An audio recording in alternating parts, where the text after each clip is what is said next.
Winnipeg Jets starting goalie Ondrej Pavelec just signed a new 5-year deal with a $3.9 million cap hit per season.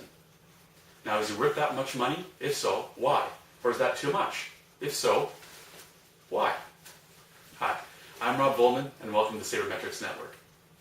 UFA season is upon us on July 1st. Several goalies have already signed new deals, and several more are going to sign new deals. So today we're going to take a look at how to analyze these deals, and we're going to use Ondrej Pavelec as an example. Now, the first thing you need is the data. And you can't just grab a copy of Hockey Prospectus 2011-12 because this data is a year old. So where can you find the data? Well, head on over to hockeyabstract.com, which I've got right here. Click on Statistics. And if you scroll down a little bit, you'll see the NHL Goalie Stats Super Spreadsheet. Now, this spreadsheet's got everything you need to evaluate goalies. It's got save percentage and quality starts. It's got GVT. It's got GVS. It's got everything you need. Now, I happen to have a copy of it with me right here. And I've already taken a look at Ondrej Pavelec's quality start data, which we discussed last week.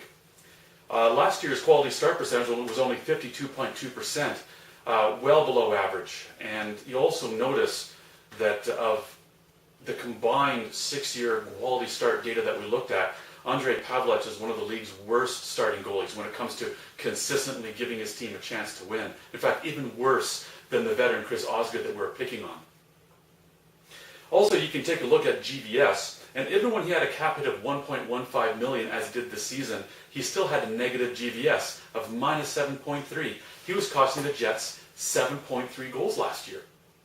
And if we go in the spreadsheet and we typed in his new cap hit of $3.9 million, you'll find that he's costing the Jets 15.5 goals if he continues to play at this level. Using hockey's 3-1-1 rule, which is every 3 goals gets you 1 point in the standings and costs you $1 million, with a minus 15.5 GVS, Ondrej Pavelec would be costing the Winnipeg Jets over 5 points in the standings and over $5 million every season. Now, in order to earn a contract that pays you $3.9 million, you need to have a GVT of around 10. And if you'll take a look, you'll notice that's a goalie like Tuukka, Rask, Ryan Miller, Semyon, Varlamov. And these are 3 goalies you'll have to admit are playing at a far, far higher level than Ondrej Pavelec. And worse yet, this is a 5-year deal. So even if Ondrej Pavelec were to have a sensational season like Brian Elliott or Mike Smith did this year, and you have to admit, that's not that likely. How likely is it that he'd be able to do it for 5 years? And that's just to earn his cap hit. You don't go on deep playoff runs and win the Stanley Cup when you have a bunch of players there just earning their money. You need value players. And Ondrej Pavelec is quite clearly not a value player. So having looked at his GVS and his quality starts, the next thing you'll want to do is you want to put together a peer group. The first peer group you want to put together is a peer group of the players that have roughly the same cap hit. Here's how you do it. Head on down to capgeek.com, type in the player's name, Ondrej Pavelec, and a button will show up that says Cap Hit Comparables. If you select that, you'll get a list of all the players with contracts similar to Ondrej Pavelec. I did that, and I came up with the following players: Antti Niemi, Jaroslav Halak, Nikolai Habibulin, Kari Lehtonen, Jonas Hiller, Rick DiPietro, and Craig Anderson. Now, I think you'll agree that while there's a few goalies in here that really aren't that great and maybe have bad contracts of their own, you'll have to admit Jaroslav Halak, Kari Lehtonen, and Jonas Hiller would be far better ways of spending $3.9 million. You also want to put together a peer group of players that are similar to your target goalie.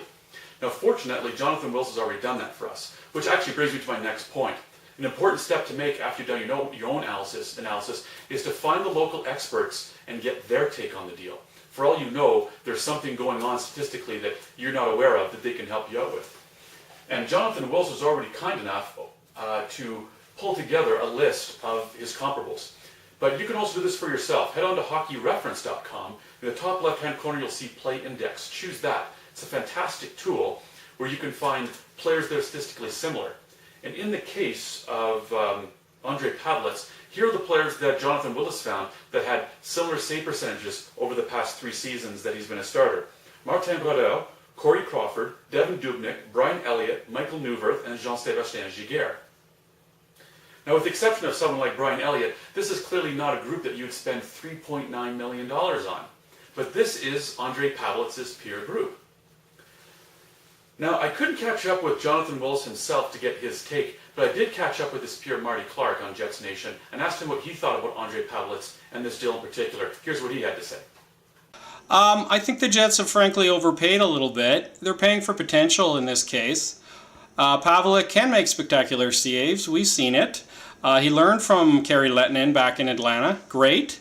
However, $3.9 million salary cap over the next 5 years is definitely paying for potential. He's a bottom 10% on goals versus threshold, the advanced statistic.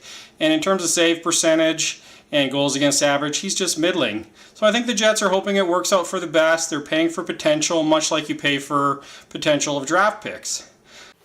Thanks, Marty. Now, in the case of the Winnipeg Jets, it's another fantastic site with experts called Arctic Ice Hockey. And if you head over there right now, you'll see this fantastic article written by Dan Lipson. Now, what Dan Lipson did is took a look at all the goalies in the league broken down by the different buckets they fall into based on their cap hit. Create one bucket of goalies that get paid $4 million or more, one that's more in the 3 to 4 range, one in the 2 to 3 range, and one in the $1.5 to $2 million range. He found which one Ondrej Pavelec fit in best statistically. And it was that last one, the 1.5 to 2 million.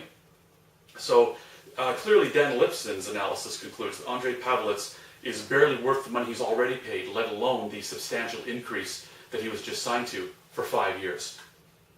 So you have to ask yourself this: if his quality starts are so bad, and his GVS is so terrible, and his cap hit peer group are much better goalies, and his comparable statistical group is a group of players you wouldn't dream of paying $3.9 million, and in the local experts like Jonathan Willis and Marty Clarke and Dan Lipson have all taken more detailed look, and they all conclude the same thing: he's not worth $3.9 million. You have to ask yourself, why did he get offered $3.9 million for 5 years? Now, there's an interesting answer to that. A year ago, Kent Wilson wrote an article for The Score.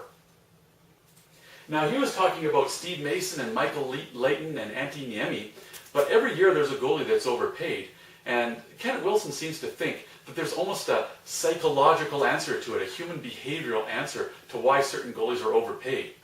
So I also caught up with Kent Wilson and got his take on Ondrej Pavelec and this deal, and here's what he had to say. What the Pavelec contract confirms to us is that NHL GMs still aren't really sure how to properly value goaltenders in the current market. I think the problem is the paradox of goaltenders in the NHL. They have a high effect on a team's results, but they're highly fungible as well and difficult to predict. And so I think a bad goaltender causes a lot of anxiety to NHL GMs, so they're willing to overpay guys who have proven to be mediocre or have maybe one good season, when the risks are pretty high long term, giving a guy a lot of money. But that seems to fade into the background when faced with a situation like the Winnipeg Jets were this summer. Thanks, Ken. So there you have it. When a goalie is signed, go get the latest data from hockeyabstract.com, look at the GVS, and look at the quality starts. Then put together a peer group of goalies that with similar contracts and goalies similar statistics. Then seek out the local experts and get their analytical take.